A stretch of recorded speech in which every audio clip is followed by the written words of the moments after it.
Well, look who's here. Say you're sorry, new girl. Ah, my arm! Okay, I'm sorry. That's more like it. Some mornings start like any other. You wake up, you make coffee, you go to work or school or wherever life sends you that day. You don't know it's the last normal morning you'll have for a while. Ren Boone didn't know it either. She was 19 years old, new in town.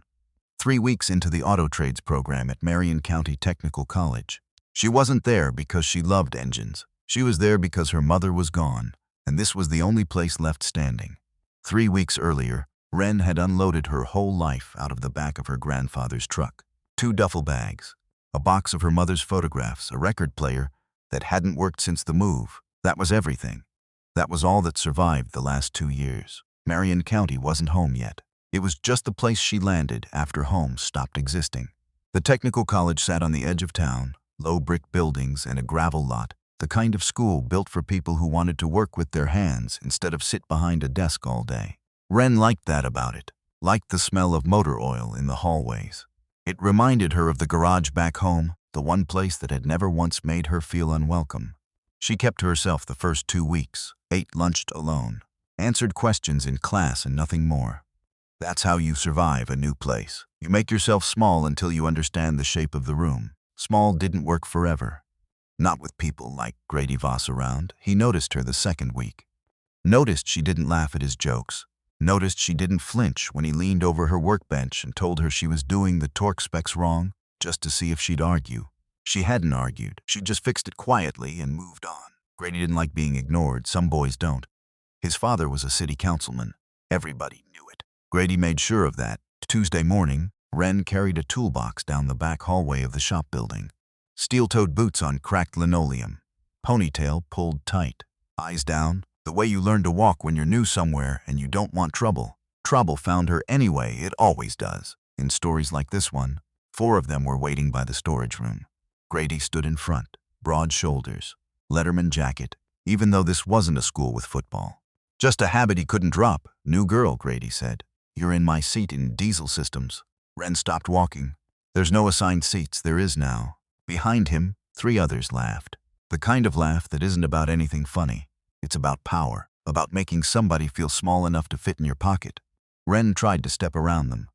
A hand grabbed her arm, not gentle, not a mistake. A hand that wanted her to know it could hurt her if it wanted to. You do Grady's diagnostic homework, one of the others said. That's how it works here. No, Ren said, just that. One word. Steady, it wasn't the answer they expected. New girls were supposed to fold. That's how the pattern usually went. Grady's face changed. Something ugly moved behind his eyes. Get her in the storage room, he said. What happened next took 11 seconds. 11 seconds most people would never survive without getting hurt.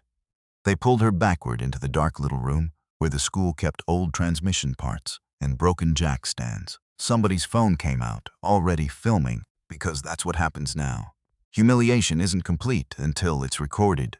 One of them wrapped a shop rag around Ren's throat from behind. Pulled it tight, not enough to really hurt her, enough to scare her. Enough to make a video that would follow her name around for years if it ever got posted. Say you're sorry, Grady said, close to her ear. Say you'll do the homework. For half a second, something happened in Ren's body that none of them understood. Her weight dropped, her chin tucked. Her hand found the wrist behind her neck and turned it. A small, precise motion, the kind you only learn from years of repetition. Not instinct, the boy holding the rag gasped. His grip loosened on its own, like his hand had just been told a secret about pain. Ren could have finished it right there. She'd been trained to finish it right there. Instead, she let go, stepped back, let her shoulders drop into something soft and frightened, something these boys would recognize and feel good about. She let them see a scared girl. Not what she actually was. Okay, she whispered. Okay, I'm sorry. Grady smiled like he'd won something. The rag came off her neck. The phone stopped recording because scared girls apologizing wasn't the kind of content that spread online. Fear had to look bigger than that. Fear had to look like victory. They walked away laughing.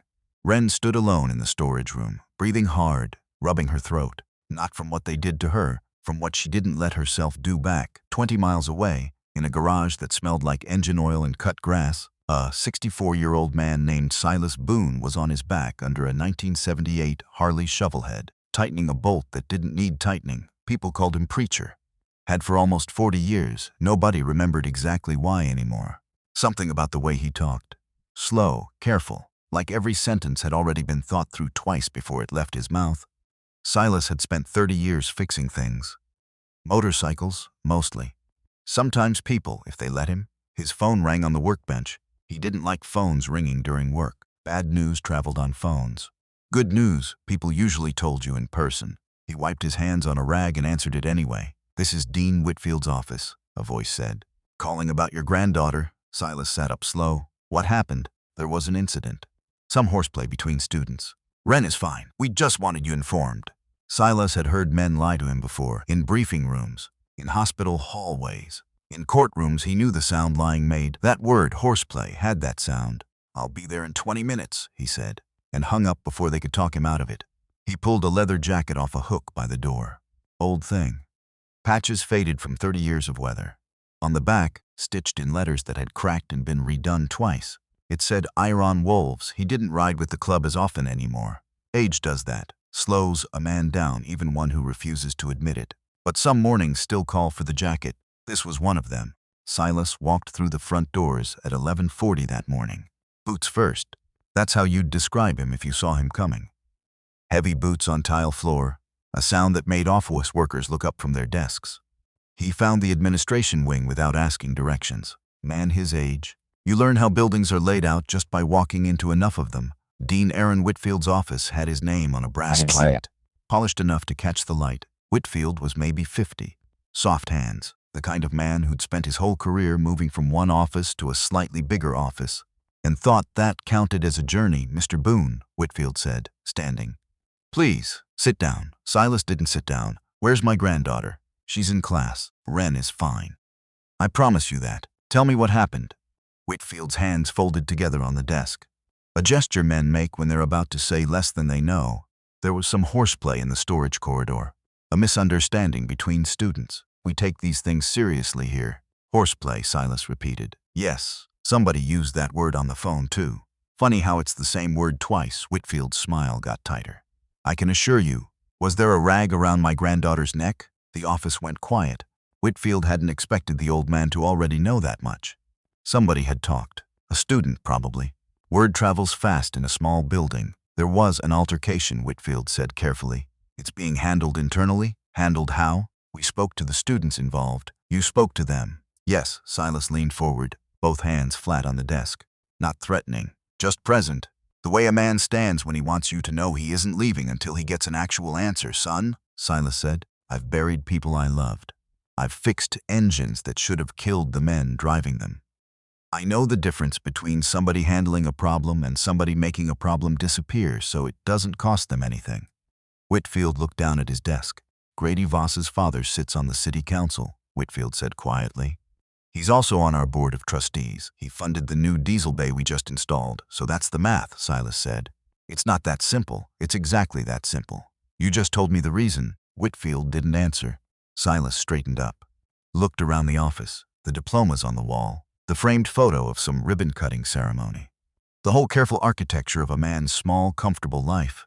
"I'm not here to burn your school down," Silas said. "I'm here because somebody put a rag around my granddaughter's throat and you called it horseplay on the phone. I understand you're upset. I'm not upset yet. This is me calm. You should hope it stays that way." He turned toward the door, then stopped. "One more thing," he said. "You said students plural. How many?" Whitfield hesitated.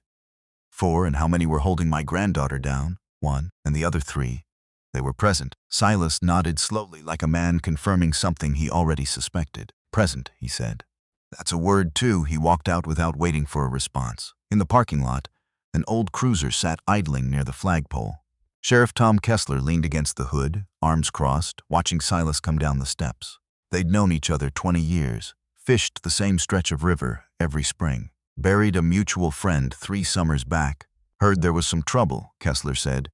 "You heard right? You want to file something?" Silas stopped beside him, looked out at the flat, Ordinary parking lot, like it hadn't just been the scene of something ugly the day before. Not yet, Silas said. Right now it's my word and a school administrator's word. And administrators have a way of winning that kind of argument. You know the family? Voss, yeah. Kessler's jaw tightened just slightly. Roy Voss makes life difficult for people who make life difficult for him. You'd be wise to have something solid before you push. I usually am, Silas said. Kessler nodded, like that settled it for now. You need anything, preacher. You call me. Day or night, same goes. Kessler watched him a moment longer before adding, you know, most men your age would have called a lawyer by now, not driven straight to a school to stare down a dean. Lawyers are for people who've given up on getting an honest answer out of somebody first, Silas said. I haven't given up on that yet, and if you do, then you'll be the second call I make, Silas said. Right after Duke, Kessler almost smiled at that. Fair enough. Go easy today, preacher. I mean that. Silas got in his truck and drove home slower than usual, turning the whole conversation over in his mind the way he'd turn a stripped bolt, looking for the one angle that would finally get it loose. Silas found Wren outside on a concrete bench near the parking lot, sitting with her knees pulled up, staring at nothing in particular. She saw him coming and quickly wiped her face, even though there was nothing there to wipe. A habit, something you do when you don't want to be seen needing anybody. Grandpa, you didn't have to come, yeah? I did. He sat down next to her. The bench was cold. Neither of them minded. They said it was a misunderstanding, Wren said. I heard a different word. Horseplay. Wren almost laughed, but it came out broken in the middle. Sure, horseplay. Silas looked at her neck. There was a faint pink line there already fading, the kind of mark that wouldn't show in a photograph by tomorrow. Convenient for people who wanted this to disappear. You want to tell me what actually happened, Silas said. Not a demand. An offer. Wren was quiet a long moment. She thought about telling him everything. The rag, the hand on her arm, the 11 seconds where her whole body remembered exactly what to do. And did none of it, because doing it would mean explaining why a 19-year-old girl from a small town knew how to break a grown man's grip like that. She wasn't ready to open that door yet. They grabbed me, Wren said instead. Told me to do somebody's homework. I said no. It got scary for a second. Then it stopped. All true. Just not all of it. Silas studied her face the way he studied an engine that wasn't running right, looking for the part that didn't match the sound it was making. He didn't push. 30 years fixing motorcycles teaches you something about patience. Some bolts you don't force. You wait for the right angle, and they come loose on their own. All right, he said. You want to go home? I have diesel systems at 1. You don't have to go back in there today. If I don't go back in, Wren said, they win. Silas looked at his granddaughter for a long moment. Something in his chest tightened, proud and afraid in the same breath, the way it does when you watch somebody you love choose the harder road on purpose. All right, he said. But I'm walking you to your next class, Grandpa. I'm 19. I'm 64. Humor an old man for the first time since 11 that morning. Wren almost smiled. The Boone house sat at the end of a gravel road, half a mile from the nearest neighbor, close enough to town to hear the church bells on Sunday and far enough away that nobody bothered you. The other 6 days, Silas had built the garage himself in 1994, added onto it twice since. It was bigger than the house now, if you measured square footage, which told you something about where his heart actually lived. That night, after a dinner neither of them finished, Wren sat at the kitchen table while Silas made coffee he didn't need at 9 o'clock. You didn't finish your plate, he said. Not hungry? He set the coffee pot down and sat across from her. Your mother used to do that. Not eat when something was sitting wrong in her chest. Drove me crazy. I never could get her to just say the thing. Wren looked up. Her mother's name still landed heavy in this house, almost 2 years after the accident. Some grief doesn't get lighter. It just gets quieter, learns to sit in the corner instead of the middle of the room. I don't want to talk about today, Wren said. Okay, I mean it. I'm fine. Okay, Silas said again, gentler this time. He didn't argue. He'd learned that lesson a long time ago with people who mattered even more than an engine that wouldn't turn over. Some doors you don't kick down. You leave the key on the table and you wait. They sat in silence a while, the kind of silence that isn't empty, just full of things neither person is ready to say yet. You still want to train tomorrow? Silas asked finally. Wren's eyes came up. Training was the one thing that hadn't stopped in 2 years of things stopping. Her mother's funeral, the move across 3 states, a new school, new town, new life folded into a duffel bag and a truck bed. Through all of it, 5:30 in the morning in that garage had stayed the same. Yeah, Wren said. I want to train. Nobody in this town knew what happened in that garage before sunrise. They knew Silas Boone. Knew him as the biker who fixed their trucks cheap and didn't ask questions about why the payment was late. Knew him from the Iron Wolves Motorcycle Club, the one that did the toy drive every December and escorted funerals for veterans who didn't have family left to carry the flag. Nobody knew that 35 years ago, before the garage, before any of it, Silas had spent a decade teaching hand-to-hand combat to young soldiers who needed to survive situations no 18-year-old should ever have to survive. He didn't talk about those years. Not to strangers. Barely to himself. But some things don't leave a man's hands, even after the uniform comes off and the years pile up, and the only fighting left is against rust and bad carburetors. What he'd carried out of that decade wasn't stories. It was a simple, stubborn belief. Fear wasn't the enemy. Helplessness was. You couldn't always control what happened to you. But you could control whether you stood there frozen when it did, or whether your body already knew what to do next. That belief became more than a belief the day his daughter, Ren's mother Claire, died on a rain-slicked county road 2 years back. A truck crossing the center line. A phone call at 11 at night that changed the shape of everything after it. Silas had held Ren at that funeral, both of them soaked through from standing too long in the rain, neither one able to say much of anything. He remembered thinking, somewhere in the numb middle of that week, that grief without purpose just curdles into something worse. He needed to build something out of the wreckage, or it was going to bury him too, so he built a fighter, not because he wanted Ren to become someone hard. Because he never again wanted her to stand somewhere helpless, the way he'd felt standing over Claire's casket, unable to fix the one thing that mattered most. Ren had understood that, even at 17, even through her own grief. That's why she showed up every morning without being asked twice. Some inheritances come in the form of money, or land, or an old motorcycle in a garage. Hers came in the shape of a stance, a breath, a body that knew how to move when the moment demanded it. Again, Silas said one morning, months before any of this began.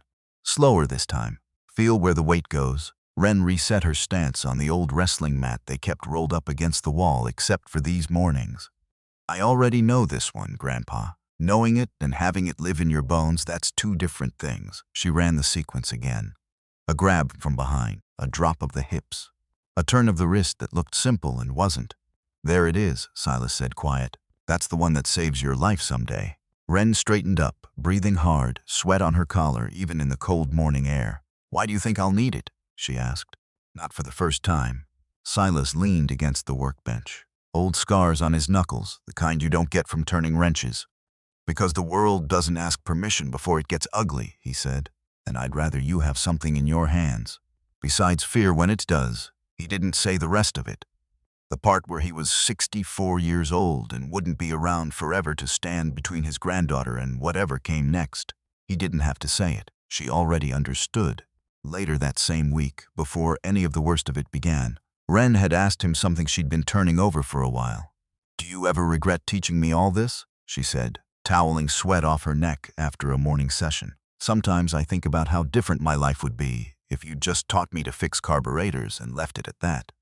Silas considered the question with the same weight he gave every question that actually mattered to him. Some mornings, yeah, he admitted. Some mornings I look at you and think, this girl should get to just be 19. Worry about exams and boys and what she's doing this weekend, not stances and grips and how to break a hold safely. That thought visits me plenty, but then I think about what almost happened to your mother the year she was your age, Silas said. Different kind of trouble than yours. Still trouble. Still a moment where being able to protect herself would have mattered more than anything else in the world. Ren went still. You never told me that, not my story to tell in full, Silas said. But it's part of why I started teaching you the day you asked me to. I wasn't going to lose 2 generations of women in my life to a moment where somebody bigger decided what was going to happen to their body. Ren sat with that a long moment, something in her chest settling heavier and steadier at once. I'm glad you taught me, she said quietly. Even on the hard mornings. Even when I complained about getting up so early, you complained plenty, Silas said, a small smile breaking through. I was 17 when we started. Complaining's part of the job description. They'd sat together a while longer that morning, the shop light humming overhead, neither one of them knowing yet how soon all of it would be tested. By Thursday. The story had grown legs. That's how it works in a small school. A rumor doesn't need facts. It just needs a hallway and enough bored people passing through it. Somebody had talked about the storage room. Not the video that never got posted because a scared girl apologizing wasn't good content. But the story got out anyway, twisted into something bigger and meaner with every retelling. Ren walked the hallway to her welding class with her eyes forward, the way you learn to walk when everybody's watching and pretending not to. Somebody laughed as she passed. A girl she didn't know, whispering to a friend, not bothering to whisper quiet enough. Grady didn't even have to say anything anymore. He'd built the fire. Now it burned on its own, the way cruelty does once it gets enough oxygen. Ren found an empty stairwell between classes and sat down on the cold concrete step alone, just for a minute. Just long enough to breathe. Her phone buzzed. A text from an unknown number. A single sentence, "Bet your grandpa would love to see the video." There was no video, but they didn't know that. Or maybe they did, and the threat worked just as well either way. Fear doesn't need proof. It just needs a phone and enough silence to grow in. Ren stared at the screen a long time. Something in her chest, that had been carefully, deliberately quiet for 3 years of training, started to feel very loud. She thought about her mother. About the last real conversation they'd had, weeks before the accident, when her mother had asked why she kept getting up so early to go to Grandpa's garage. "It makes me feel like I'm not just waiting for something bad to happen," Ren had told her. Her mother had smiled, sad and proud at once. "That's not nothing, baby. That's actually everything." Ren wiped her eyes, once, hard, put her phone away, stood up waiting for something bad to happen was over. She just didn't know yet what she was going to do about it. That same afternoon, Ren sat in the college library with the only person at Marion County who'd bothered to be kind to her without an angle, a soft-spoken classmate named Odessa Pruitt, who fixed transmissions better than half the boys in the program and had zero patience for any of them. "You look like something's chewing you up inside," Odessa said, not looking up from her textbook. "I'm fine. You keep saying that. Doesn't make it true." Ren almost laughed. "It's a lot." Grady and his friends. People talking. Some idiot texting me about a video that doesn't even exist. Odessa closed her book. "You want me to tell you something?" Grady Voss picks on people because everybody's too scared of his last name to push back. Nobody's ever made him actually feel it. "Feel what?" "Consequences," Odessa said simply. The man's never had one in his life. Ren didn't answer that. She just turned it over quietly in her mind, the way you turn over a stone in a riverbed, checking what's underneath. She wasn't ready to say what she was capable of, not even to someone as steady as Odessa. But something had loosened in her chest since that text message arrived. Since the small, unnoticed truth she'd finally said out loud to herself. She was starting to understand that consequences might be coming for Grady Voss, whether she planned them or not. "You ever think about just leaving?" Odessa asked, closing her notebook. "Transferring somewhere else? Starting fresh where nobody's heard any of this yet?" Ren considered it a moment, genuinely, the way you consider an easy way out before deciding against it. "I thought about it the first week," she admitted, "but I'm tired of starting over. This is the third school in 2 years. At some point you have to just stand somewhere and let it be your place. Even if it's hard, that's either really brave or really stubborn," Odessa said. "Probably both," Ren said. "Most things worth doing usually are." Down the hall, in his office with the brass nameplate, Dean Whitfield sat alone after everyone else had gone home for the day. He hadn't told Silas Boone the whole truth that morning. Hadn't told him about the phone call he'd gotten from Roy Voss 2 days before the incident even happened. A call reminding him, in that friendly, dangerous tone powerful men use, that the Diesel Bay renovation still had one more funding installment coming. Nothing explicit. Voss never said anything explicit.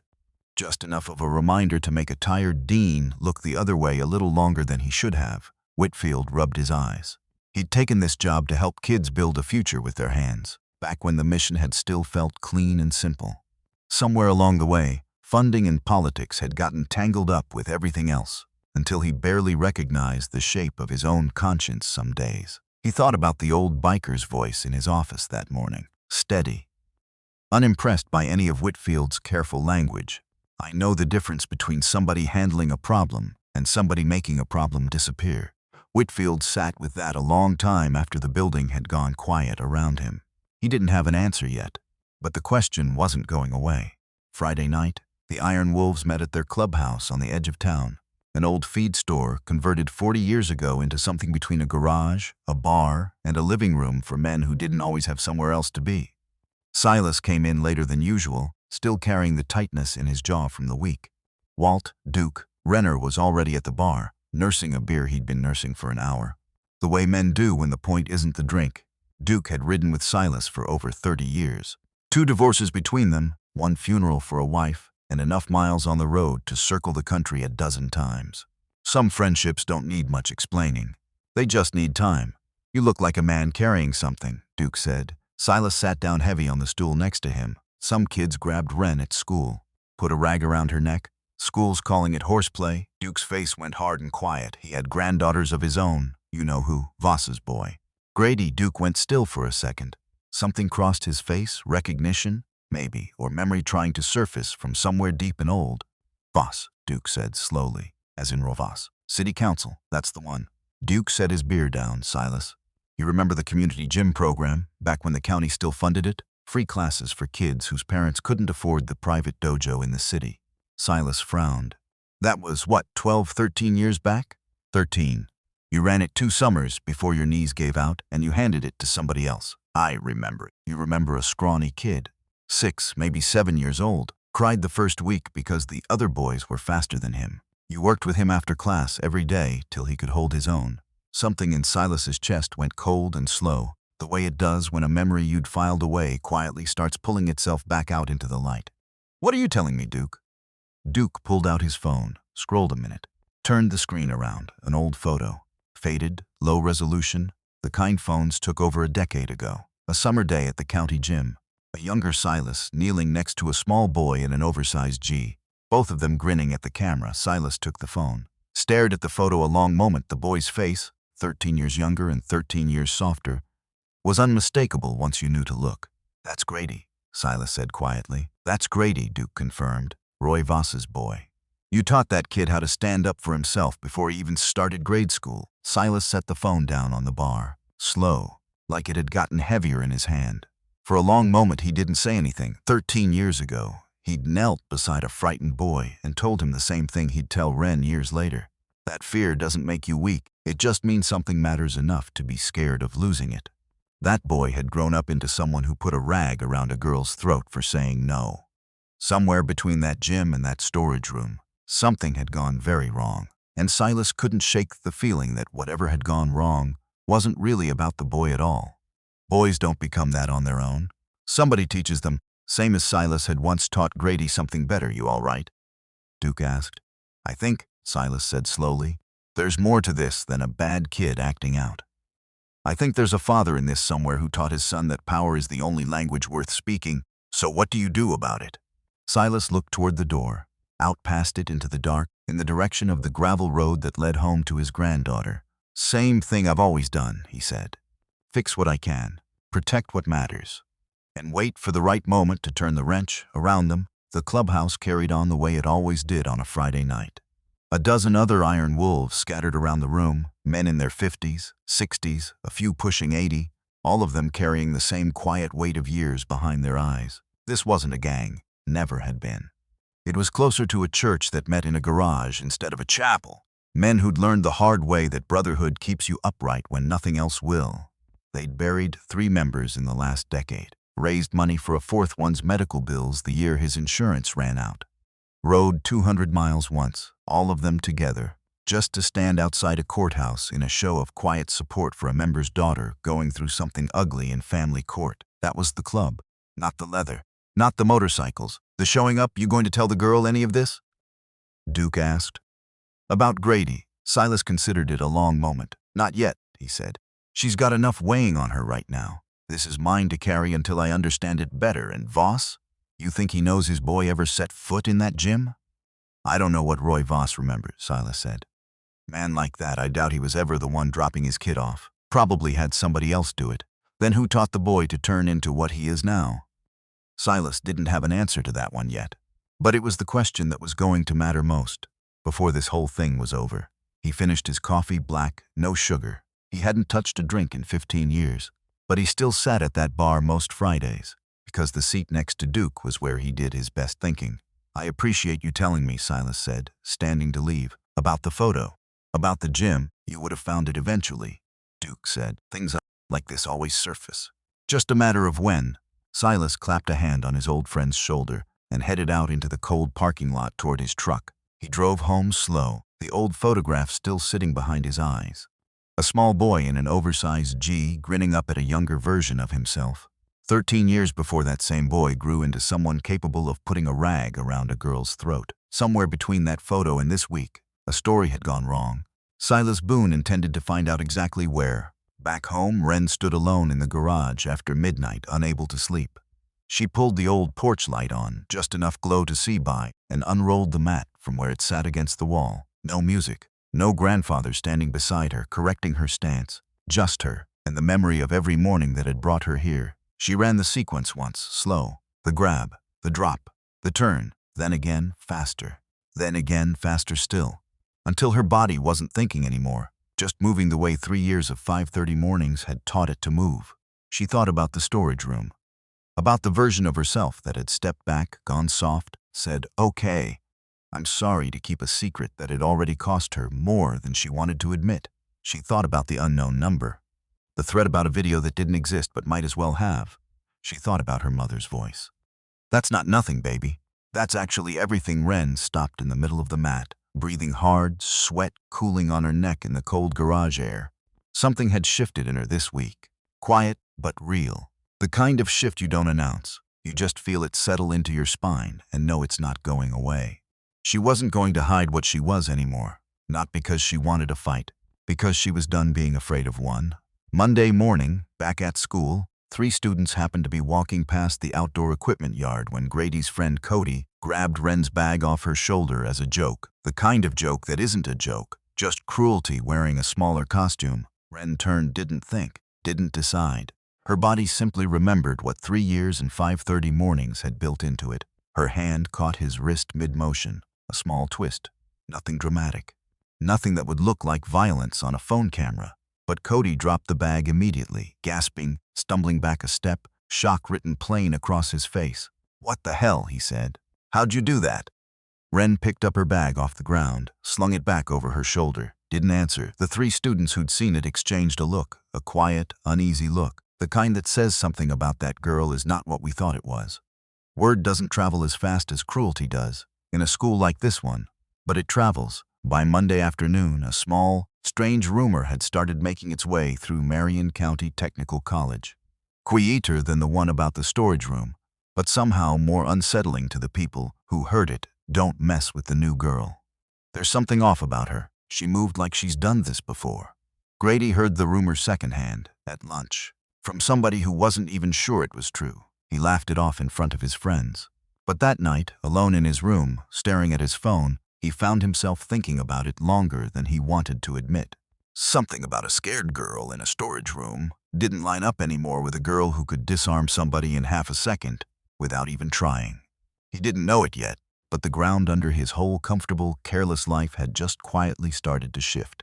That night, Silas sat alone on his porch long after Wren had gone to bed, a cup of coffee going cold in his hands. The stars were out thick over Maple Hollow Road, the kind of sky you only get far enough from town that the streetlights stop stealing it from you. He thought about the photograph Duke had shown him. A small boy, scared and eager to learn, kneeling next to a version of himself that still had a little more spring in his knees. He thought about Wren, 3 years old to that memory, learning the same kind of lesson in this same kind of quiet, for reasons that had started out so different, and somehow ended up so close together. 2 children, 2 very different homes. One of them raised to believe fear was something to master and turn toward protecting others. The other, it seemed, raised to believe fear was something you handed to somebody smaller than you, so you never had to carry it yourself. Silas didn't know yet how deep that difference went, or how far back it started, or how many other lives it had already touched before it ever reached his granddaughter in a storage room on a Tuesday morning. He only knew one thing for certain, sitting there under all those stars with a cold cup of coffee and 30 years of hard-won patience behind his eyes. Whatever this turned out to be, he wasn't going to let it finish the way it started. Not for Wren. Not for the boy in that old photograph either. If there was still something worth saving in him, some fix engines their whole lives and call it a trade. Silas had always believed the real work was fixing what happened to people when the world forgot to protect them the way it should have. He finished his coffee, cold as it was, and went inside to sleep. Tomorrow was going to ask more of him than today had. He could feel it coming, the way you feel weather change before the sky admits it. Before he turned in, he checked the lock on the garage out of habit. Same as every night, the old wrestling mat rolled neatly against the wall inside, waiting for tomorrow's 5:30 session, same as it had every morning for 3 years running. He thought, standing there in the dark with his hand on the latch, that whatever answers this week still owed him, they were going to come whether he went looking for them or not. Better to go looking. A man who waits for trouble to explain itself usually waits too long. He locked the door, crossed the dark yard back to the house, and let the quiet of Maple Hollow Road settle around him one more night before everything started moving faster than either he or his granddaughter were fully ready for. The following Monday, a banner went up across the front of Marion County Technical College Fall Trading Fair. 4 days every year the same event. Families came from 3 counties over. Local shops set up booths. Students demonstrated what they'd learned: welding, diesel repair, small engine rebuilds, in front of judges, parents, and a stage the whole county turned out to watch. For most students, it was a chance to show off a semester's worth of work. For Grady Voss, this year, it was going to be something else entirely. He sat with his 3 friends at a corner table in the shop building's break room, voice low, the kind of low that means the words underneath matter more than the ones on top. "Fair's got an open mic slot," Grady said, end of the day. "Anybody can sign up, do a demonstration, whatever." Cody, the one who'd grabbed Ren's bag the week before and still had a faint bruise on his wrist he didn't like to talk about, leaned in. "You thinking what I think you're thinking? New girl thinks she's tough now," Grady said. "Word's gotten around about that thing with your wrist. People are starting to look at her different. I don't like it. So what, we jump her again? After last time?" "No," Grady said. "Smarter than that. We get her up on that stage in front of the whole county. Make her look small in front of everybody at once. No storage room this time. No secrets. Just everybody sees exactly what she is," which is what Grady's jaw tightened. Nobody, he didn't say the rest of what was underneath that word, didn't say that ever since the rumor about the wrist trick had spread, something in his own chest had started feeling smaller too, and he didn't like that feeling one bit. Boys like Grady rarely examine why cruelty feels like relief. They just keep reaching for it. 4 days, Grady said. Plenty of time to set it up right. After school, Grady drove out past the edge of town, past his father's construction yard, out to the overlook where he and his friends usually killed a few hours when nobody expected anything from them. He sat on the tailgate of his truck, staring out at the county below, quiet in a way his friends had learned not to interrupt. "You good?" Cody asked eventually. "Fine, you've been weird all week." Grady didn't answer right away.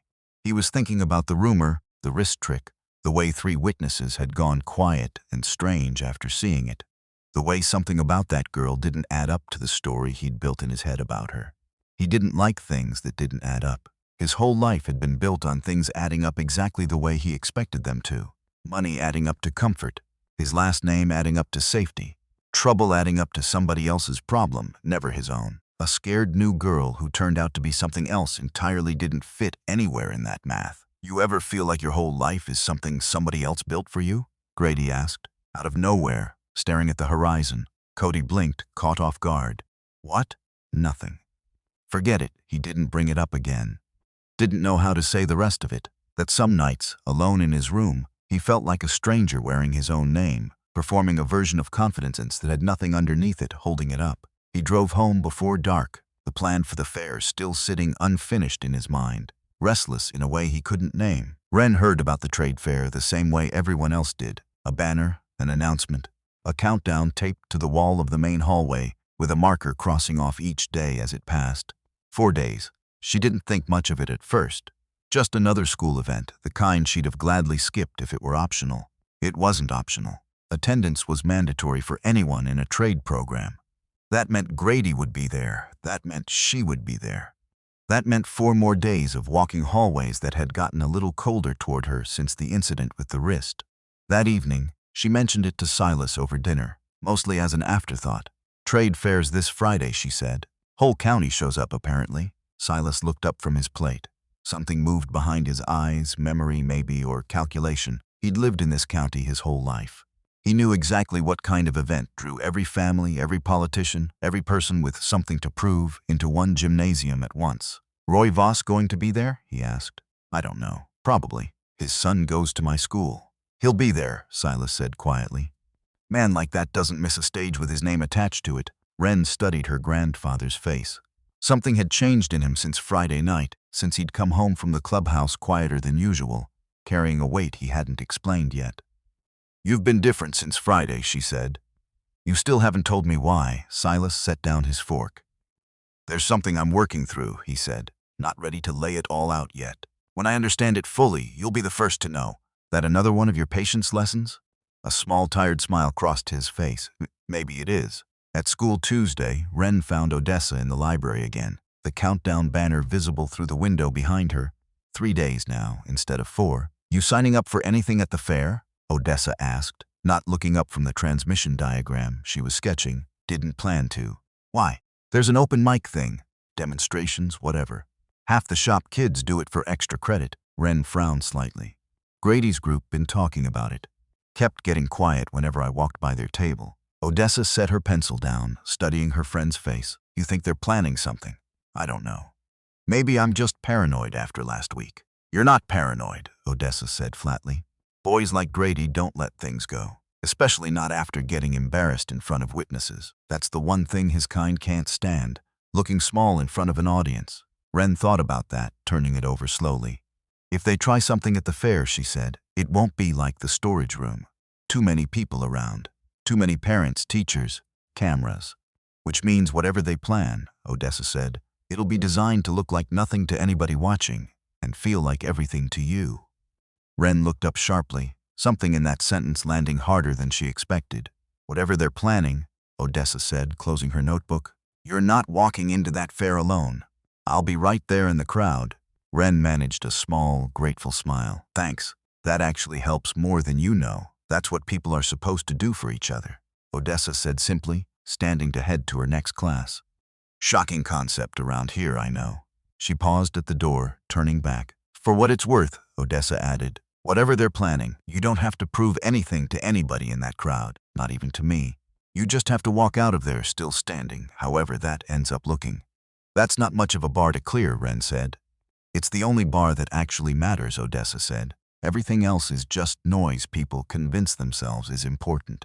Wednesday afternoon, Silas was under a truck in his garage when a car he didn't recognize pulled up the gravel drive. Black sedan, freshly washed out against the dust and rust of Maple Hollow Road.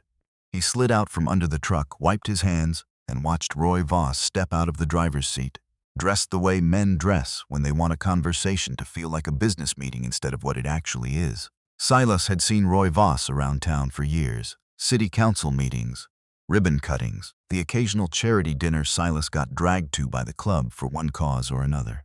They'd never spoken more than a few words directly, Mr. Boone, Voss said. Extending a hand Silas didn't take, Councilman. Voss let the hand drop, unbothered, the way a man does when rejection barely registers anymore. I wanted to speak with you personally, Voss said.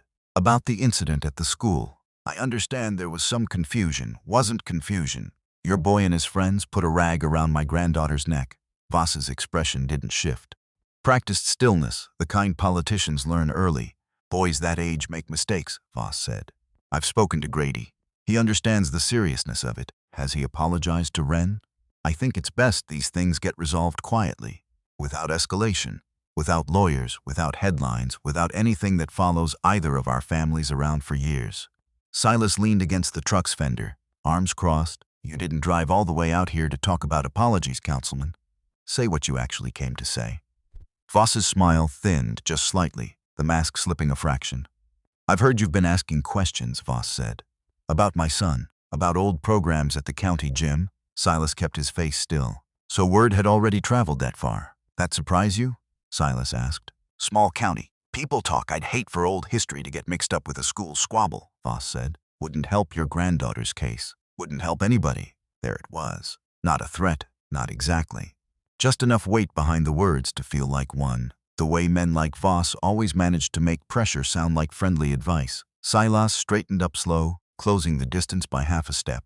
Nothing dramatic, just enough to remind Voss whose driveway he was standing in. You're worried about old history, Silas said. That tells me there's history worth worrying about. Voss's jaw ticked, just once. Have a good afternoon, Mr. Boone, he said, and got back in his car without waiting for a response. Silas watched the sedan pull away down the gravel road, dust rising behind it in the afternoon light. He stood there a long moment after it disappeared, turning the conversation over the way he'd turn a part he didn't trust, looking for the crack that would tell him where it was going to fail. A man doesn't warn you off a subject unless the subject can hurt him. Silas intended to find out exactly how. That evening, he called Duke. "Voss came to my house today," Silas said. "No greeting, straight to it. What'd he want? Told me not to go digging into old history, old programs." "The county gym." Duke was quiet a second. "So he knows you know," somebody told him. "Question is who, and why it scared him enough to drive out personally instead of just calling. You want me to ask around? See if anybody remembers more about that gym program? Who ran the books? Who signed kids up? Anything from back then?" "Yeah," Silas said. Quietly, though. "I don't want this getting back to Voss faster than we can use it. You think there's something bigger under this?" Silas looked out the kitchen window at the dark shape of his garage, where the old memorial motorcycle sat under its canvas cover, untouched for 2 years except to be cleaned. "I think a man doesn't get that nervous over a summer program from 13 years ago," Silas said. "Unless something happened in it he spent 13 years trying to bury." Duke was quiet a moment on the other end. "I'll make some calls. See what Ellen Marsh remembers. She ran the sign-up desk back then. Woman never throws a record away in her life. Appreciate it. You all right, Silas?"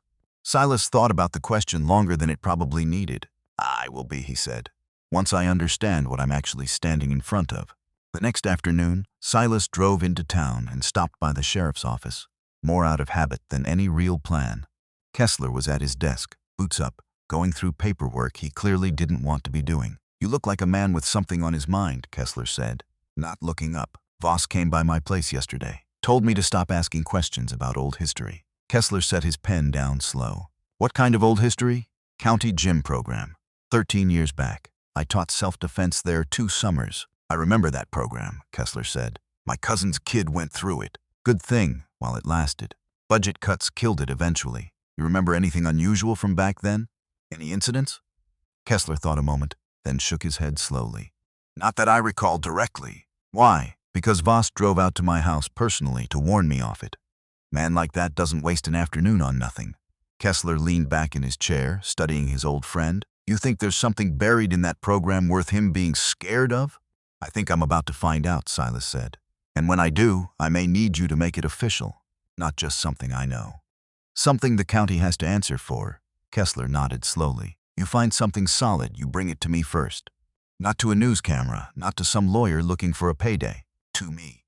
I'll make sure it gets handled right. That's all I'm asking." Silas stood to leave, then paused at the door. "One more thing," he said. "Keep an ear out around the trade fair Friday. Something's building with these kids. I can feel it." "I'll have a car nearby," Kessler said. "Just in case." Silas nodded once and left, the gravel crunching under his boots as he crossed the lot toward his truck, the weight of the coming days settling heavier on his shoulders with every step. Thursday, one day before the fair, Duke found Silas at the Iron Wolves clubhouse in the early afternoon, a folder of old photographs under his arm and a look on his face like a man carrying something heavier than paper. "Found more," Duke said, setting the folder down on the bar top. "Talked to Ellen Marsh. She kept records nobody ever asked her to throw away." Ellen Marsh was 71 years old, half blind in one eye, and sharper than most people half her age. Duke had found her at the county library, still volunteering 3 days a week the way she'd done for decades. Unable to sit still in retirement any more than Silas could, she hadn't needed much convincing to talk. Some people carry old stories for years just waiting for somebody to finally ask. She remembered the fire, Duke said. Said the whole county talked about it for a week afterward. Man nearly died in that barn during the county fair setup, back when they still ran the woodworking demonstrations there. She remembered because her husband helped organize the fair that summer, and it nearly got the whole event shut down over safety concerns. She remembered who pulled him out? She remembered a name that got left out of every newspaper account, Duke said.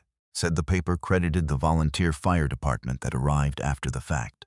Never once mentioned the man who'd already carried the victim out before they got there. Silas sat with that a moment, an old, familiar ache settling into his chest. He'd never wanted credit back then. Still didn't, really. But hearing it laid out plain, a man's whole act of decency erased from the record, before it even had a chance to matter, stung in a way he hadn't expected. "Open the folder," Duke said quietly. Silas did. more photographs from the summer gym program, and near the bottom, a single black and white printout of an old incident report from the county fairgrounds workshop. Dated the same summer. Silas read it slow.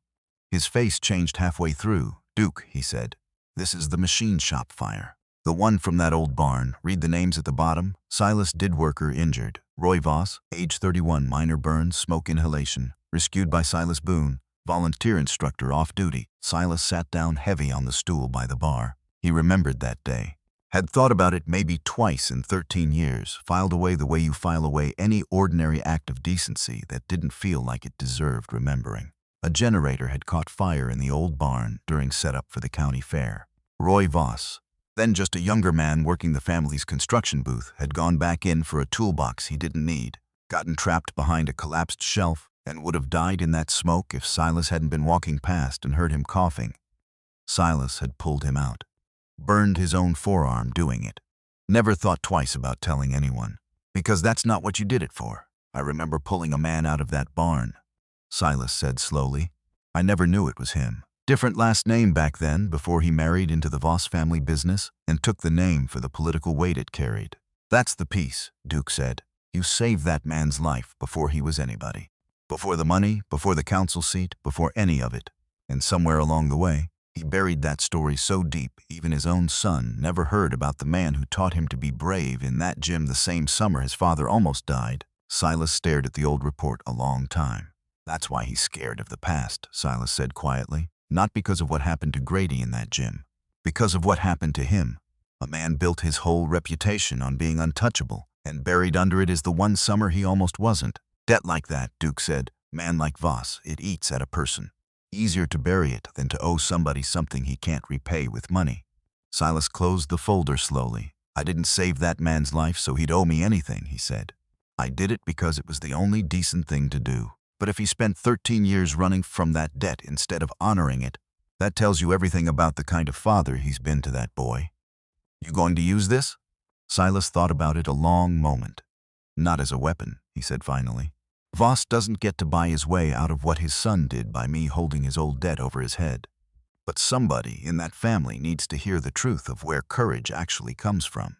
Maybe it's time Grady learned his father wasn't born untouchable. He was pulled out of a fire by a stranger who expected nothing back." Duke gathered up the folder. Careful with it, like it held something more fragile than paper. "You ever think about what would have happened if you hadn't been walking past that barn?" Duke asked. "Every so often," Silas admitted. "Man dies in a fire, his son grows up without a father. Maybe grows up gentler for it, or maybe grows up harder. No way to know. Instead, he grew up with a father who never told him where courage comes from," Duke said. "Seems like the worst version of both outcomes." Silas nodded slowly, staring at the folder in his old friend's hands. "That's the tragedy sitting under all of this," he said. "Not the fire.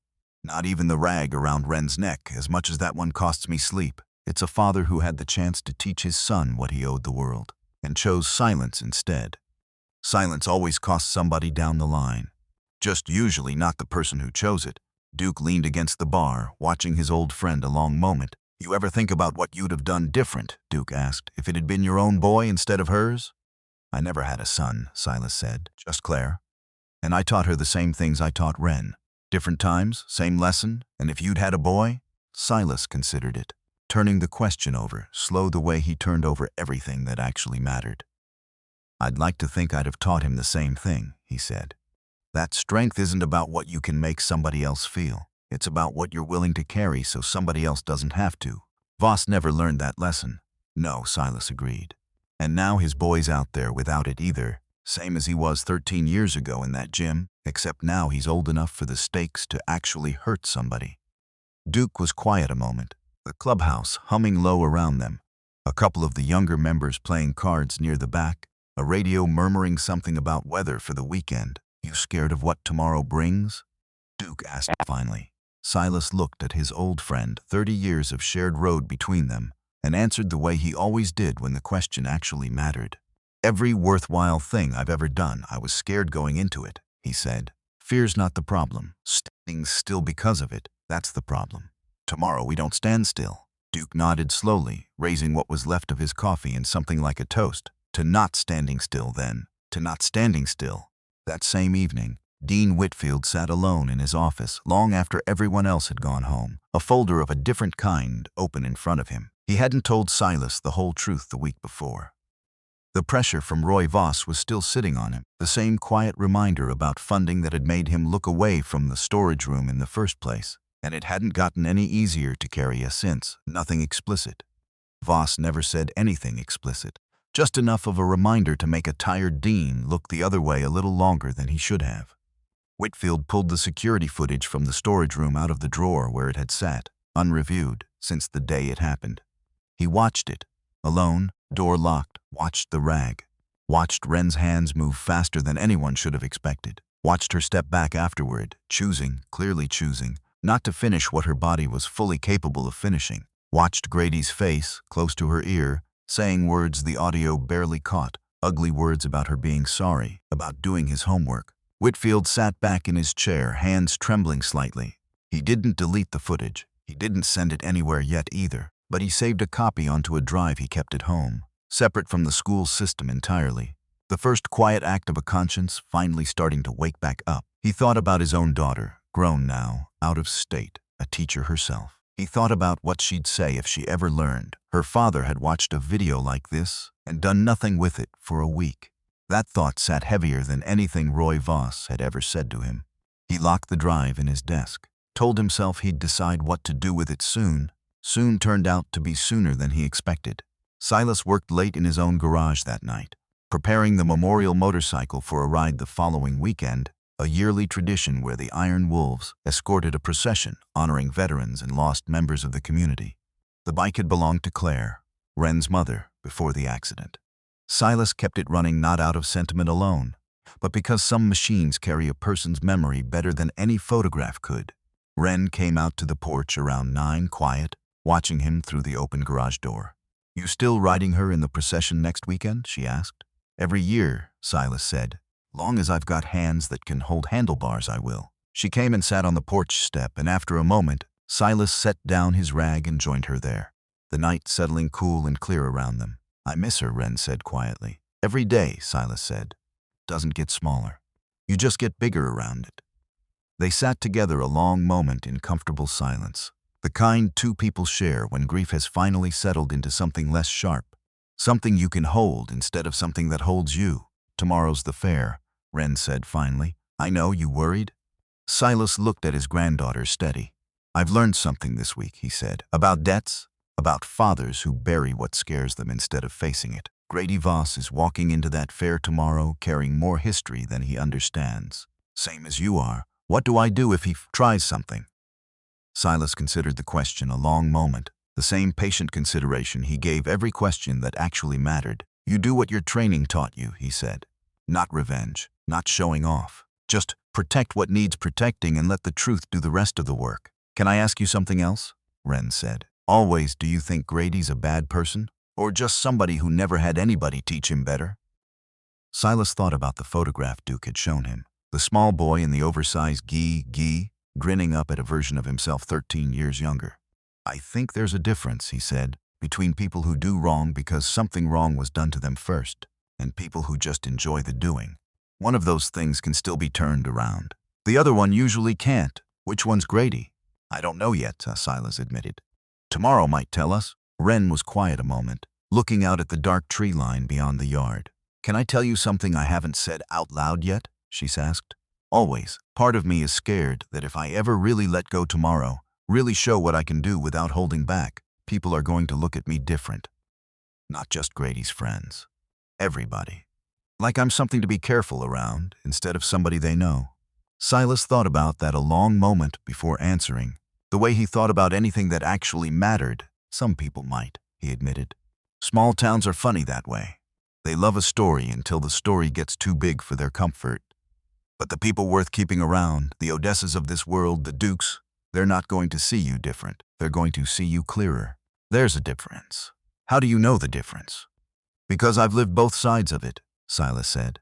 "Folks who feared me for what I could do, and folks who trusted me because of what I chose not to do with it. Trust always outlasts fear. Takes longer to build, but it lasts." Wren nodded slowly, letting that settle into her the way training had once had to settle into her body, over years of quiet, patient mornings.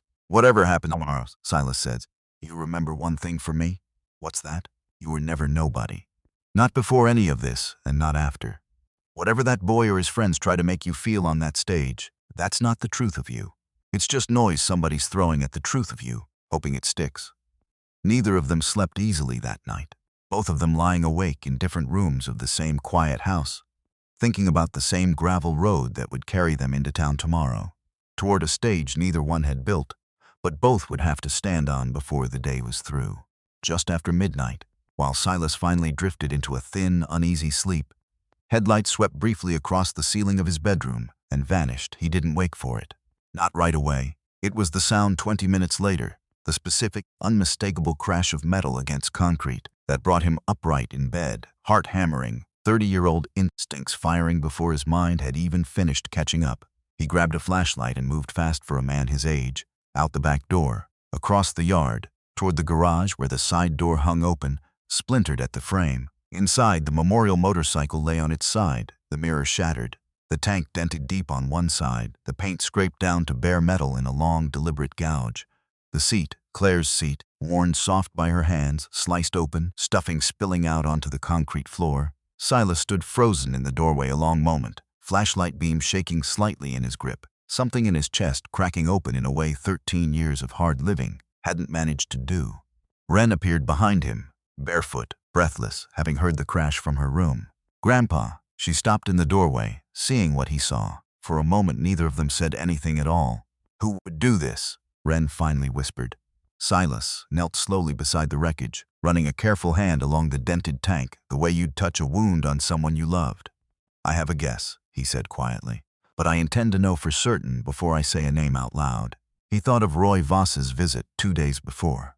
The warning about old history, the careful, practiced threat wrapped in friendly language. It would have been easy, standing in that wreckage at 1 a.m, to assume the worst, that Voss had sent somebody out to send a message, to punish Silas for asking questions about a fire 13 years buried. But something about the damage didn't sit right in Silas's gut, too personal, too angry. Not the calculated work of a hired hand doing a job and leaving quietly. This was rage, young rage. The kind that doesn't plan ahead, just reacts and regrets it seconds later. He noticed something on the workbench that hadn't been there before, a single dropped item, half hidden beneath an oil rag, easy to miss unless you were looking carefully.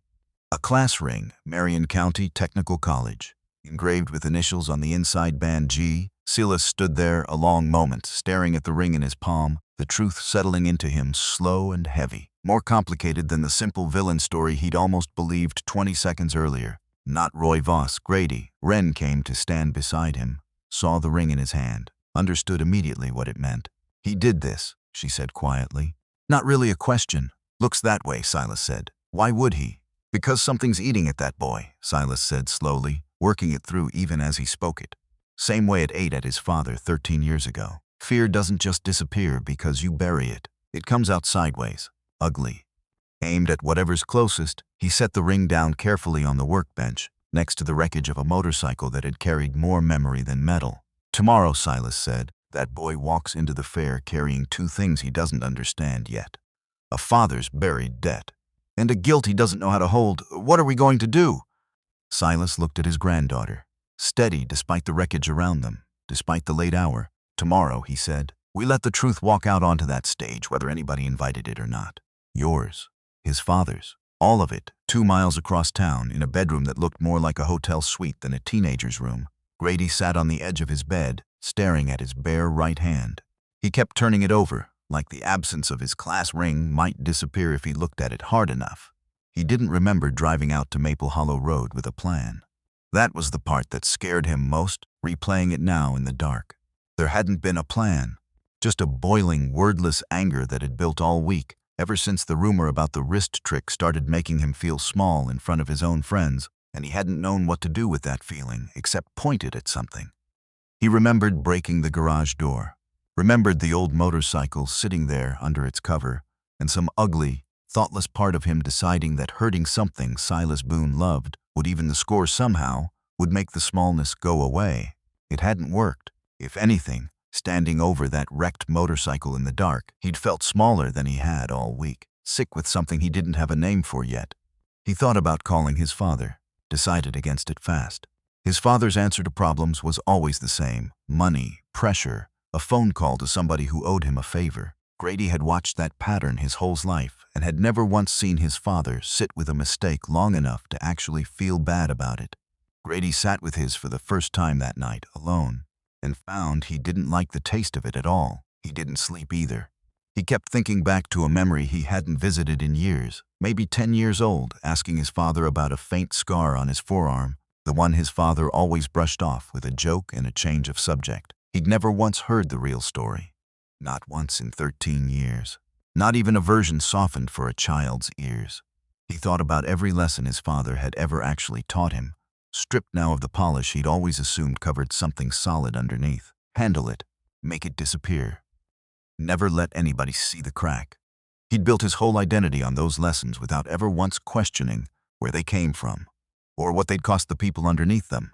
Somewhere around 3 in the morning, he pulled his phone out and typed a message to Ren he never sent, deleted it, typed it again, deleted it again. He didn't know yet how to apologize for something this size. Didn't know if an apology this late was worth anything at all, but something in him, small and unfamiliar, had started wanting to try anyway. At sunrise, Silas stood in the wreckage of his garage with a cup of black coffee going cold in his hand, staring at the dented tank of his daughter's motorcycle like a man visiting a grave. Ren came out around 6, dressed already for the fair, dark circles under her eyes, from a night neither of them had slept through. "You look like you've been standing here all night," she said. "Some of it," Silas admitted. "What are we going to do about the ring?" Silas set his coffee down on the workbench, next to the class ring still sitting where he'd left it. "I've been thinking on that," he said. "Wrong way to do this is march into that fair and shove this ring in Grady's face in front of everybody. That's Voss's way of doing things, humiliation as a weapon. I won't stoop to it, even with good reason. So what's the right way?" "Give the boy a chance to come to it himself," Silas said. "Truth has a way of finding daylight on its own when you don't force it. I intend to let today do some of that work, and see what he does with the room I give him." Ren studied her grandfather a long moment, a mixture of respect and disbelief crossing her face. "After what he did to your garage? To Mom's bike?" "I'm angrier about that than I know how to say out loud," Silas admitted, voice rough. "But anger's a poor architect. Builds ugly things fast and none of them last." He wrapped an arm around his granddaughter's shoulders, both of them looking at the wrecked motorcycle together in the pale early light. "Today's going to ask a lot of both of us," Silas said. "You, standing on that stage with everybody watching, me, standing beside a debt I only just learned I was owed. Let's go meet it together." Ren nodded slowly, the tiredness in her eyes hardening into something steadier. "Together," she echoed. They drove into town an hour later, the wrecked motorcycle left behind under its torn cover, the ring sitting wrapped carefully in Silas's jacket pocket. Evidence and offering both, waiting for the moment it would matter most. The banner at the school still read, "Fall Traded Fair," the countdown finally reaching its last number, the marker crossing out the final box on the wall calendar, with nobody left to notice the small ceremony of it. Somewhere, across town, Roy Voss was rehearsing a speech he planned to give from the small stage that afternoon. Words about community and hard work and the value of a trade well learned, unaware that his own hidden history was about to become part of the story whether he invited it or not. He'd slept fine the night before, better than he probably deserved to, certain that whatever Silas Boone had learned about the old fire, it would stay buried a while longer under the weight of a councilman's reputation. He had no way of knowing his own son had spent that same night wide awake 2 miles away, turning over a truth neither father nor son had ever said out loud to each other. Dean Whitfield arrived at the fairgrounds early that morning, too, the flash drive still sitting in his desk drawer back at the school, a decision he still hadn't fully made, though something in him had shifted enough overnight that he no longer trusted himself to leave it there much longer. Sheriff Kessler parked his cruiser near the food tents an hour before the gates opened, exactly as promised, keeping half an eye on the crowd, the way a man does when his gut tells him more than his evidence can prove yet. And somewhere on a gravel road just outside town, an old truck carried a grandfather and his granddaughter toward a day that neither of them had asked for, but both of them, in their own quiet ways, had spent their whole lives preparing to meet. Ren rode with the class ring wrapped in a cloth in her grandfather's jacket pocket, evidence of a truth about to surface one way or another. Silas drove with both hands steady on the wheel, the ache in his chest from a wrecked motorcycle sitting quiet under a calm she'd spent 30 years learning to hold on to, even when everything in him wanted to reach for anger instead. Neither one of them said much on that last drive into town. They didn't need to. Someone understanding doesn't require words. It just requires two people who trust each other enough to walk into the unknown side by side and let whatever's waiting there meet them exactly as they are. The Marion County Fall Trade Fair opened at 9 that morning, under a sky scrubbed clean by an early rain. Trucks lined the gravel lot in rows. Families walked between booths carrying funnel cakes and folding chairs. A stage stood at the center of it all, banners snapping in the wind, waiting for whatever the day intended to put on it. Silas parked his truck at the edge of the field, Wren beside him, both of them quiet in the way people get before something they can't quite name is about to happen. "You still have it?" Wren asked, nodding toward his jacket pocket. Silas patted the small weight of the class ring resting there. "I do. What are you going to do with it?" "Give the boy a chance," Silas said, "before I give anybody else a reason." They walked the fairgrounds together, past the diesel demonstration tent, past a table selling raffle tickets for a shotgun nobody in this county needed but everybody wanted anyway. Dean Whitfield spotted them near the welding booth and crossed the crowd with a tightness in his shoulders that hadn't been there the week before. "Mr. Boone," he said. "Wren, glad you both came. Wouldn't have missed it," Silas said, studying the man's face. Something in it had shifted since their last conversation. Less armor. "More weight. I need to tell you something," Whitfield said quietly, glancing around to make sure nobody stood close enough to hear. "I watched the footage. From the storage room. All of it." Wren's breath caught slightly. "I should have watched it the first day," Whitfield continued. "I didn't. I let a phone call from a councilman decide what I was willing to see. That's on me, and I know it. What are you going to do about it now?" Silas asked. "I brought a copy today," Whitfield said. "On a drive, in my jacket. I haven't decided the right moment yet, but I intend to make sure the truth doesn't stay buried in my desk drawer any longer." Silas studied him a long moment, then nodded once. The closest thing to forgiveness the morning had room for yet. "Today's going to give you plenty of moments to choose from," Silas said. "Make sure you pick a good one." Silas found Duke near the raffle table, arms crossed, watching the crowd with the same quiet alertness he'd carried his whole life. "You look like a man expecting weather," Duke said. "I am," Silas replied. "Voss knows I've been digging. Question is how far he's willing to go to keep it buried. You think he'd try something here? In front of half the county? Men like Voss don't get their hands dirty themselves," Silas said. "They send somebody else to do the dirty part and keep their own hands clean enough to shake at the ribbon cutting after." Duke nodded slowly, scanning the crowd out of old habit, the same watchfulness that had kept both men alive through harder years than this one. "I've got 4 of the boys posted around the fairgrounds," Duke said. "Nothing obvious. Just eyes. Appreciate it. You think Wren's ready for whatever today throws at her?" Silas looked out across the field, toward the stage where Wren stood talking quietly with Odessa, the crowd beginning to gather for the afternoon's events. "She's been ready longer than she knows," Silas said. "Question was never whether she's ready. Question was always whether the world was going to give her a fair enough moment to prove it, and is it?" Silas's jaw tightened slightly, some old instinct stirring under his ribs. "Not yet," he said. "But it's about to," he thought back, standing there in the gathering crowd noise, to the conversation he'd had with Wren the night before, on the porch, in the dark, about the difference between people who do wrong because something was done to them, and people who just enjoy the doing. He still didn't know which one Grady was. He had a feeling the day was about to answer that question whether anybody wanted it answered or not. "One more thing," Duke said, lowering his voice further. "Ellen Marsh is here today, setting up the county archive booth same as every year. Told me if things came to a head, she'd back up whatever you needed to say publicly. Said she's carried that fire story quietly long enough." Sis nodded slowly, grateful in a way he didn't have words handy for. "Appreciate her more than she knows," he said. "She knows," Duke said. "Woman like that always knows exactly how much she's worth to the people around her. Just waits to be asked." Near the podium where he'd give his remarks that afternoon, Roy Voss ran through his notes one more time out of habit more than necessity. He'd given this same speech, in one form or another, at a dozen county events over the years. A man approached him from the side of the tent, wearing a work jacket with the Voss Construction logo stitched over the pocket. Dale Hargrove had been the company's site foreman for almost 15 years. ever since Voss's construction business had grown large enough to need somebody else running the crews day to day. "Roy," Hargrove said, low, urgent. "We need to talk." "Not now, Dale. I'm on in 3 hours. It's about the barn fire." 13 years back, Voss's pen stopped moving across his notes. "What about it?" he said carefully, words going around that Boone's been asking questions, digging up old records at the library. Talking to Ellen Marsh, Voss set his notes down slowly. "I already spoke to him. Told him to let it lie. He didn't listen," Hargrove said, "and Roy, if this goes further, it's not just your old secret that gets dragged out. It's mine too." Voss's eyes narrowed. "What are you talking about?" Hargrove's jaw tightened, old guilt flickering behind years of careful denial. "That generator that caught fire," he said quietly. "I was the one who signed off on the safety inspection that week.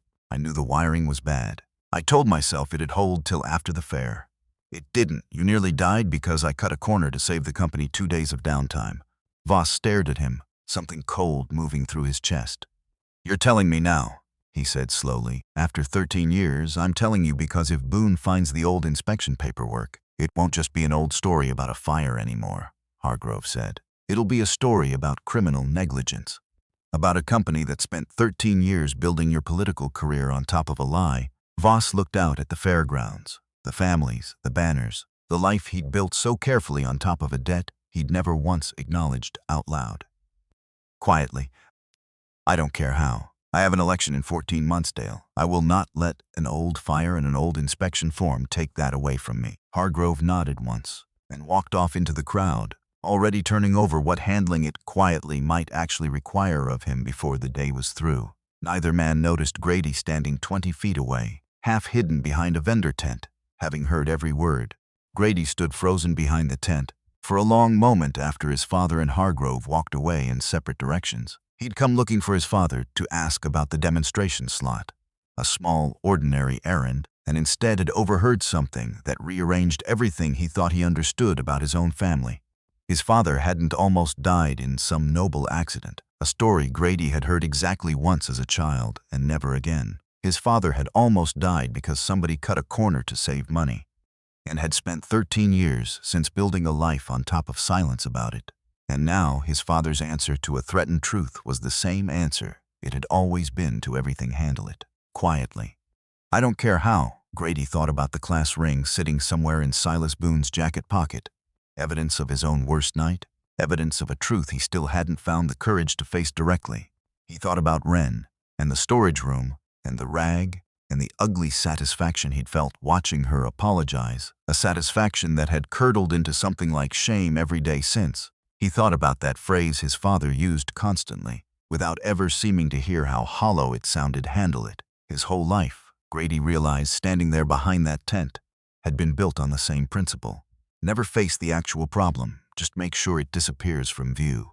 Make sure it never costs you anything you can see. He remembered being maybe 6 years old, asking his father about a faint scar on his forearm, the one his father always brushed off with a joke and a change of subject. He'd never once heard the real story, not once in 13 years, not even a version softened for a child's ears. He didn't know yet what he was going to do with what he'd just heard. But something in him, quiet and unfamiliar, had started leaning toward the opposite of everything his father had just taught him to do. He kept walking, past the vendor tents, past the smell of funnel cake and diesel fuel, past a version of himself he was starting to understand he didn't want to be anymore. He didn't know yet that within the hour, he'd be standing in front of the whole county, finally saying out loud everything he'd spent 5 days too afraid to admit even to himself. Wren found a quiet bench near the animal pens an hour before the open mic session, trying to settle her nerves before whatever the afternoon intended to demand of her. Odessa found her there, sliding onto the bench beside her without asking. "You ready?" Odessa asked. "No," Wren admitted. "Not even a little." "Good. Anybody who says they're ready for something like this is lying to themselves." Wren managed a small laugh despite the tightness in her chest. "Whatever they've got planned," Odessa said, "you don't owe them a performance. You don't owe anybody proof of anything. You already know what you're capable of. That's enough, whether or not today ever asks you to show it." Wren nodded slowly, letting the words settle. "My grandfather said something similar last night," she said, "about letting the truth do the work instead of trying to win something." "Your grandfather sounds like a smart man." "He usually is," Wren said. "Doesn't make today any easier." They sat together a while, watching families pass, watching the ordinary rhythm of a county fair moving forward, unaware of everything gathering quietly beneath its surface. "Whatever happens," Odessa said finally, standing to head toward the crowd, "I'll be right there, front row. Try not to make me watch anything too disturbing." "No promises," Ren said, the ghost of a real smile finally reaching her face. The open mic session began at 2 that afternoon. A wooden stage set up between the main tent and the judging tables. A crowd of several hundred gathered loosely around it in folding chairs and standing clusters. Grady's plan, built carefully over the last few days, called for a diesel diagnostics demonstration, a public setting where he and his friends would ask Ren, in front of everyone, to walk through a repair sequence they knew she hadn't been taught yet. Engineered to make her fail publicly, deniably. No rag required this time. Cody signed them both up, under the guise of a peer demonstration exercise, standard enough that Dean Whitfield had approved it without a second look, weeks earlier. Ren didn't know the trap was coming until she was already called up. Next up, the announcer said, checking his clipboard, "We've got a demonstration from Cody Rayner and Ren Boone. Diesel fuel injection sequencing." A ripple of quiet interest moved through the crowd. Silas, standing near the back with Duke and several other Iron Wolves, felt his jaw tighten immediately. He hadn't heard about this pairing. Neither had Ren. She walked up onto the stage slow, aware immediately of the setup, aware of Grady standing just off to the side with his friends, all of them watching with the particular stillness of people waiting to enjoy something. Cody handed her a diagram, printed deliberately dense and confusing, a sequence 2 levels beyond what their coursework had actually covered. "Go ahead," Cody said, voice pitched just loud enough for the front rows to hear. "Walk us through it." Ren looked at the diagram a long moment. She recognized immediately what was happening. Not a fair test, a public trap designed to make her fumble in front of the whole county while looking, to anyone not paying close attention, like an innocent classroom exercise. She set the diagram down. "I'm not going to guess my way through something I haven't been taught," Ren said, voice steady, carrying clearly across the quiet crowd. "That's not a demonstration. That's a setup." A murmur moved through the audience. Cody's face flushed. "You're just embarrassed you don't know it," Cody said. "A little too fast, a little too loud." "I know plenty," Ren said. "I know the difference between a real lesson and somebody trying to make me look small in front of an audience. I'm not interested in playing along with the second one." An older woman in the 3rd row, somebody's grandmother out for the afternoon, leaned toward her neighbor. "That girl's got more sense than the boy running this whole thing," she said, loud enough for a small ripple of chuckles to move through the nearby seats. Grady stood at the edge of the stage, watching this unfold, the sentence his father had spoken behind the tent still echoing in his skull. "Handle it, quietly." I don't care how he'd spent days building this exact moment, expecting it to feel like winning. It didn't. It felt like watching a mirror. "Grady?" Cody said, uncertain now. "Back me up here." Grady opened his mouth. Nothing came out at first. The crowd waited, that particular restless quiet of several hundred people sensing something shifting beneath the surface of an ordinary afternoon. Before Cody could recover a response, movement stirred at the back of the crowd, not planned, not part of anybody's careful arrangement, but real and sudden enough that heads began turning. Dale Hargrove moved through the crowd fast, jaw tight, eyes locked on Silas Boone standing near the Iron Wolves cluster. He'd spent the last hour convincing himself there was only one way to make sure Silas's questions never reached anywhere dangerous. Get to the man directly, quietly, before the afternoon speeches and the crowd's attention gave Boone any opening to say something in public that couldn't be walked back. "Boone," Hargrove said, low and urgent, closing the distance. "We need to talk now." Silas turned, recognizing the name stitched on the jacket, recognizing something coiled and desperate in the man's posture that hadn't been there in any conversation he'd had all week. "You're the foreman," Silas said. "Voss Construction." "I need that folder," Hargrove said. "The old inspection records. Whatever Ellen Marsh gave you." The crowd nearby began to notice, conversations trailing off, attention shifting subtly toward the tension building at the edge of the stage area.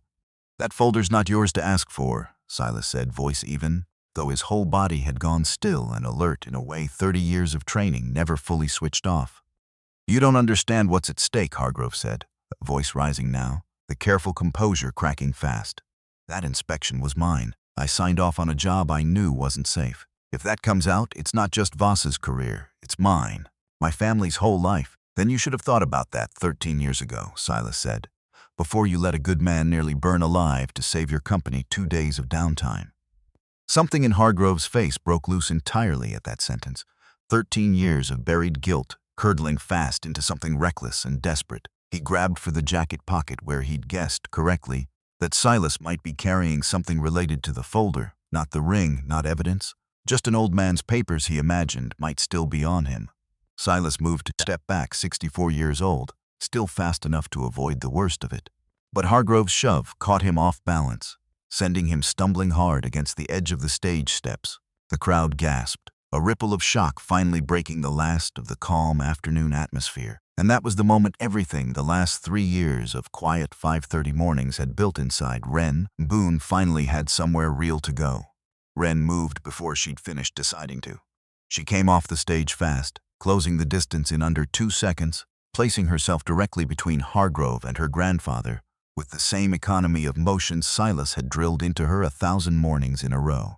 Hargrove, still riding the momentum of his own panic, turned toward her without registering, at first, exactly what he was facing. "Get out of the way," he snapped. "No," Wren said. He grabbed for her arm the way Grady's friends had grabbed for her weeks earlier in the storage room, expecting the same soft compliance, the same fear folding easily into whatever shape he needed it to take. He got nothing like that this time. Wren's hand caught his wrist mid-motion, dropped her weight, turned her hips, and put him on the ground in front of several hundred witnesses in under 3 seconds. Not a wild scramble, not panic, but the clean, controlled economy of 3 years, spent training for exactly this kind of moment, and choosing, every single morning, not to waste a single motion of it. Hargrove hit the ground hard, breath knocked loose, stunned into stillness by how fast and how completely the smaller, quieter girl in front of him had ended the confrontation before it had properly begun. The crowd erupted into a sound somewhere between a gasp and applause, nobody quite sure which reaction the moment called for. Odessa, standing near the front row exactly where she'd promised to be, let out a short, disbelieving laugh, half shock and half fierce pride, watching her friend end a grown man's attack in less time than it took most people to finish a sentence. An older man nearby, a veteran himself judging by the cap he wore, turned to his wife with something like recognition in his eyes. "That's not luck," he said quietly. "That's years of somebody teaching her right." Sheriff Kessler, who had been standing near the food tents exactly as promised, moved through the crowd fast, badge already out, cuffs already in hand. "Stay down," Kessler said to Hargrove, voice flat and certain. "You're under arrest for assault." Hargrove, winded and beaten, didn't resist. He lay there a moment, staring up at the sky, all 13 years of careful silence finally collapsing in front of the one audience he'd spent over a decade trying to avoid. Silas pushed himself back up from where he'd stumbled against the stage steps, more startled than hurt, watching his granddaughter standing steady over the man who'd just tried to hurt him. He felt something complicated move through his chest, watching her, pride mostly, but underneath it, a smaller ache he hadn't expected. All those quiet mornings, all those years of training a girl he loved to be ready for exactly this kind of moment, and here it finally was, playing out in front of the whole county on an ordinary Friday afternoon. For a long moment, the whole fairground held its breath. Then Grady did something nobody watching expected, least of all himself. He stepped forward, out of the crowd, out from behind whatever careful invisibility his last name usually afforded him, and spoke loud enough for the whole gathering to hear. "I heard him talking to my father earlier," Grady said, voice unsteady but clear, behind the tent, about covering up an old fire report, about handling it quietly, whatever that meant. "I heard the whole thing." A hush fell over the crowd, thicker than before. Roy Voss, standing near the podium with his prepared remarks still folded in his hand, went pale, watching his own son dismantle 13 years of careful science in front of the entire county. "Grady?" Voss said, low, warning. "No, Dad," Grady said, turning to face him directly, something breaking loose in his voice that had been building far longer than the last few days. "I'm done handling things quietly. I already tried that my whole life, watching you do it. Look where it got us." He turned back to the crowd, to Kessler standing with Hargrove now cuffed on the ground, to Wren still standing steady where she'd stopped Hargrove cold. "I also want to say something else," Grady said, voice shaking now, but not stopping. "I broke into Mr. Boone's garage a few nights ago, wrecked his motorcycle, his daughter's motorcycle. I left my class ring behind by accident, and I've spent every day since too much of a coward to admit it." The crowd's murmur shifted again, disbelief now tangled with something closer to reluctant respect. I did that because I was angry, Grady continued, about a rumor going around that Ren wasn't as easy to push around as I wanted her to be. I've spent my whole life pushing people around because it was the only thing I ever saw modeled for me. I'm not proud of that. I'm done pretending I am. He looked at Ren directly, something raw and unguarded in his face for the first time since this whole ordeal had begun, weeks earlier, in a storage room neither of them would ever fully forget. I'm sorry, Grady said, for the storage room, for the fair, for all of it. I don't expect you to forgive me. I just needed to say it in front of everybody, the way I should have said it the first time, instead of hiding behind my father's name. The fairground stood in stunned silence, several hundred witnesses watching a story rewrite itself in real time. Sheriff Kessler led Hargrove away from the fairgrounds 20 minutes later, statements already being taken from witnesses, the whole tangled history of the old barn fire finally beginning its slow unraveling into daylight. Dean Whitfield, standing near the stage with the flash drive still in his jacket pocket, stepped forward and handed it directly to Kessler without a word of hesitation, the footage from the storage room finally moving into hands that would use it properly. Roy Voss stood alone near the podium for a long moment, his prepared remarks still folded uselessly in his hand, watching the wreckage of his own careful silence settle over the fairgrounds in full view of everyone he'd spent years trying to impress. He crossed the distance to where Silas stood, still catching his breath from the fall against the stage steps. I owe you an apology, Voss said quietly. More than one, it seems. You do, Silas said. No anger in it, just plain fact. 13 years ago, you pulled me out of a fire, Voss said. I've spent every year since running from what that meant, instead of honoring it. I built a whole life on top of silence and taught my son to do the same thing without ever meaning to. Silas reached into his jacket pocket and pulled out the class ring. Holding it out, your boy left this behind, Silas said. In my garage. Along with a debt he's going to have to work off one way or another. But I'd rather see him learn to carry it honestly than watch him spend 13 years running from it the way you did. Voss took the ring, staring at it a long moment, something breaking loose behind his composed politician's face for the first time in longer than he could remember. What happens to Hargrove now? Voss asked. That's the sheriff's business, Silas said. But I'd imagine a signed inspection report on a fire that nearly killed a man tends to matter quite a bit to a judge. Voss exhaled slowly, something like relief and dread mixed together in the sound. My company, he said. My whole career. It might not survive this. Might not, Silas agreed, no comfort offered, none owed. But better it doesn't survive built on a lie than survive another 13 years the same way. I don't know how to fix what I've broken in that boy, Voss admitted quietly. 13 years of teaching him the wrong lesson. That's not something an apology undoes overnight. No, Silas agreed. It isn't, but it's a start. Most men never even manage that much. Thank you, Voss said quietly, for the fire, for this, for not letting either of us bury it any longer. Don't thank me, Silas said. Thank your son. He's the one who finally said it out loud. Voss looked over at Grady, standing a short distance away, still absorbing the weight of what he'd just done in front of the entire county. I don't know how to fix what I've broken in that boy, Voss repeated quietly, mostly to himself now. I keep thinking about all the times he came to me scared about something, and I told him to toughen up instead of asking him what actually scared him. I thought that was strength, teaching him not to feel it. Strength isn't the absence of feeling something, Silas said. It's what you do with it once you've let yourself feel it honestly. That's a harder lesson to teach a child than toughen up. Takes more of you to teach it. I don't know if I have more of me left to give him, Voss admitted. Not after today. You'd be surprised, Silas said. Most men find more in themselves than they think, once they stop spending all their energy hiding from what scares them. Voss nodded slowly, turning the ring over once more in his palm before slipping it into his own pocket, a small, deliberate gesture of carrying his son's mistake alongside him for a while, the way a father should have been doing all along.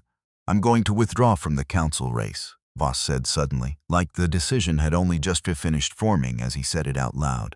Not because the story will end my chances. Because I don't think I should hold a seat built on the reputation I built by burying this. Silas studied him a long moment. That's your decision to make. Not mine to weigh in on, I know, Voss said. I just wanted somebody to hear me say it before I lost my nerve. He walked back toward his son a moment later. The first real conversation between them in longer than either could probably remember waiting somewhere just ahead of this moment. That evening, as the fairgrounds began emptying and the last of the vendor tents came down, A smaller gathering formed near the Boone family truck. Grady approached slowly, hands in his pockets, uncertain of his welcome. "I know I don't deserve to just be forgiven," he said to Ren. "I'm not asking for that. I just wanted to say it again, without a crowd watching this time. I'm sorry. For everything." Ren studied him a long moment, weighing weeks of fear and cruelty against the raw, unguarded apology standing in front of her now. "You did something today most people your age never manage," she said finally. "You told the truth even when it cost you something. That doesn't erase what happened before." "But it's not nothing. What do I do now?" Grady asked. "How do I actually fix any of this?" Silas, standing nearby, answered before Ren could. "You start by working," he said, "every weekend until that motorcycle's repaired properly. With your own hands, not your father's money. And you keep showing up honest. In the small moments, nobody's watching, until honesty stops feeling like something you have to force yourself into." Grady nodded slowly, something steadier settling into his shoulders than had been there all week. "I can do that," he said. "I know," Silas said. "That's why I'm offering it." Ren studied Grady a moment longer, something in her chest loosening slightly, not into forgiveness exactly, but into something adjacent to it, a willingness to let the road ahead decide what came next instead of the storage room deciding it for her. "For what it's worth," she said, the wrist trick people were whispering about. "It's not magic, it's just repetition. Same thing available to anybody willing to actually show up and do the work, morning after morning, long after it stops feeling exciting." "You'd actually teach me that?" Grady asked, surprised. "Not yet," Ren said honestly. "Maybe someday. Right now I think you've got a motorcycle to rebuild and a father to have some hard conversations with." "That's plenty for one season." Grady managed a small, rueful smile, the first genuine one Ren had seen from him since she'd arrived in this town. "Fair enough," he said. He turned to leave, then paused, looking back at her once more. "Thank you for not finishing me off up on that stage, back in the storage room too. I know you could have both times." "I know that too," Ren said simply. "Doesn't mean I have to enjoy it to be strong enough to choose otherwise." Grady nodded slowly, letting that settle, and walked off toward his father's truck, a longer, harder road ahead of him than any of them fully understood yet. But a road finally pointed in an honest direction. In the days between the fair and the weeks that followed, the county settled into its new understanding of itself the way small places always eventually do, slowly, then all at once. Dale Hargrove's arrest made the front page of the local paper, alongside a quieter story about a councilman's decades-old debt finally coming to light. Roy Voss didn't run from the story this time. He gave one honest interview, the only one he'd ever given in his political career, admitting plainly that a stranger had saved his life once, and that he'd spent too many years too afraid to say so. It didn't end his career the way he'd always feared honesty might. If anything, people in Marion County seemed to trust him more, not less, once the polish came off and something real stood underneath it. Dean Whitfield resigned from his position 2 weeks after the fair, not in disgrace, but by his own quiet choice. He told the school board he'd let politics decide too many things that should have been decided by conscience instead, and that he didn't trust himself to lead fairly until he'd spent some time relearning where that line actually sat. He took a smaller job teaching shop class at a school 2 towns over, closer, he said, to why he'd gotten into education in the first place. Ren finished the semester at Marion County Technical College with the best marks in her diesel systems class. Grady sitting 2 stations down from her most days now, quieter, steadier, working through his own slow repair alongside the literal one happening in Silas's garage every weekend. The first weekend, Grady hadn't said much, working silently under Silas's direction, flinching every time he made a mistake, waiting for the old man to finally lose patience with him the way his father always eventually did. Silas never did. Mistakes are just information. Silas told him the third weekend, watching Grady sand a scratch too hard and gouge the metal further. "Slow down. Feel the grain before you push against it. Why are you even letting me do this?" Grady asked eventually, sanding block still in his hand. After everything, Silas considered the question the way he considered every question that actually mattered. "Because your father taught you that mistakes get buried," Silas said. "I'd rather teach you that mistakes get repaired. Different lesson. Better one, I think." Grady hadn't had much of an answer for that. He'd just kept sanding, slower this time, feeling the grain the way he'd been told to. By the 5th weekend, something had shifted between them that neither one commented on directly. Grady started arriving early, before Silas had even finished his coffee, letting himself into the garage the way family does, not the way a guest does. "You're here early," Silas said one Saturday. finding Grady already laying out tools. Figured the sooner we start, the sooner it's done right, Grady said. Didn't want to rush it, though. You said rushing's how the scratch happened last time. Silas allowed himself a small, private smile at that, watching the boy who'd once broken this very motorcycle out of rage now handling it with something close to reverence. Your father know you've been coming out here every weekend? Silas asked. He does now, Grady said. Wasn't easy telling him, but I figured if I'm done hiding things, I should probably start with him. How'd he take it? Better than I expected, Grady admitted. Think he's trying to figure out how to do this too. The honest part. Neither of us are very good at it yet. Nobody's good at it at first, Silas said. You just keep showing up to the workbench anyway, and eventually your hands remember what your mouth hasn't figured out how to say yet. 2 weeks after the fair, the Iron Wolves held their annual memorial ride, a procession of motorcycles moving slow through the center of town, honoring the veterans and lost members the club had carried in its memory for decades. Silas rode at the front, the memorial motorcycle fully restored now, Grady having spent every weekend since the fair sanding, repainting, and rebuilding what his own anger had once destroyed, learning patience the same slow way Wren had learned her stance. One careful repetition at a time. Wren rode behind her grandfather on a bike of her own now, something new Silas had helped her build over the 2 weeks since the fair, a small ceremony of trust neither of them said much about out loud. Tucked in her jacket pocket, wrapped carefully in a small plastic sleeve to keep it safe from the wind, sat her mother's handkerchief, the one keepsake that had survived every move, every hard year, every quiet morning of training that had built the woman riding through town today. Silas had given it back to her that morning. Before the ride began, the same worn cloth Claire used to tie back her hair before every ride of her own. Years earlier, your mother used to say something to me before every ride, Silas told her, handing it over. Told me fear doesn't disappear just because you get good at something. You just learn to carry it different. Learn to let it ride behind you instead of in front. Wren tucked the handkerchief into her jacket, the words settling into her chest the way all her grandfather's best lessons eventually did. Slow, then all at once, then permanently. Do you think she'd be proud? Wren asked quietly before they pulled out onto the road. Of how all this turned out? Silas looked at his granddaughter a long moment, something warm and aching moving behind his eyes. I think she'd be proud of who you already were, he said, long before any of this happened. Everything since has just been the world finally catching up to seeing it. The procession rolled through Marion County that afternoon, dozens of motorcycles moving together in steady formation, honoring old debts finally paid, old silences finally broken, and a girl who had trained 3 quiet years for a moment she never wanted and had met it, in the end, exactly the way her grandfather had always hoped she would, not with anger, not with cruelty returned for cruelty, but with steady hands, a clear head, and a truth strong enough to carry the whole county's attention without ever needing to raise its voice. Grady rode near the back of the formation, on a borrowed bike, invited that morning by Silas himself, a small, deliberate act of the same patient decency that had once pulled a stranger from a burning barn without ever expecting anything back. Some debts, it turns out, don't get settled all at once. They get settled slowly, one honest morning at a time, the same way everything worth keeping in this life usually does.